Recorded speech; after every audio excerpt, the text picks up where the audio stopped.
Hello everyone, this is Maddie Riehs, and this is for my LIS 724 class.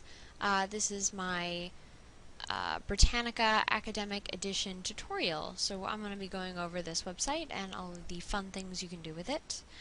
So the first part that I would like to point out is the Browse section. So over here we can find quick links to all the important parts of the site. Over here they've got things like biographies, primary sources, magazines, quotations that you can search by author or by part of the quote, videos, things like that. If you are teaching this to, if you're using this website to teach it to a class, some really great tips for using this site would be the View Demos section. So this you could just sort of play, and it shows how to use different features of the site.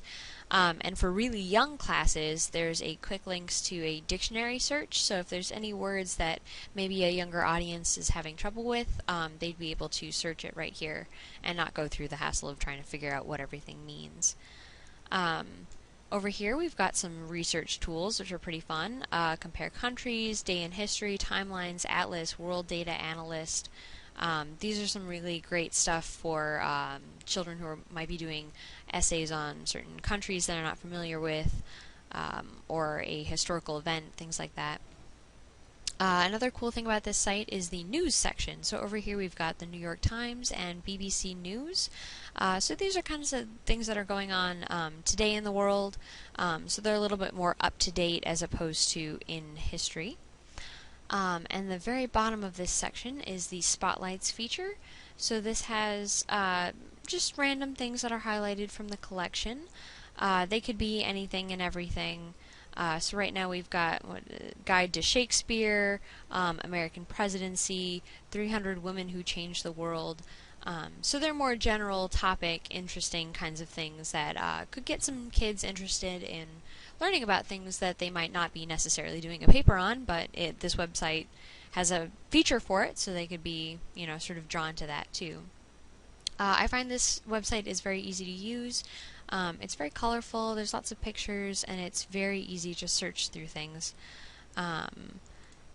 Let's go through some of these. So quotes you can find by the person who said it, and it gives you a little blip on what they did to be quoted for. So we've got poets and philosophers, American authors, American First Lady. We've got ebooks and primary sources. So we've got the Emancipation Proclamation by Abraham Lincoln, things like that on here. You can search through biographies as well. So we've got a bunch of famous people throughout history, all alphabetical order, so it's very easy to find. And over in the right-hand corner, it gives you a little picture of who we're searching for and important information about them, just sort of a little blip, and then you can click the See More section. And yeah, there's lots of really fun things about this site. It's very, very user-friendly, so I recommend it for any audience, being it young or old. And I hope that you have found some things that I've pointed out very useful.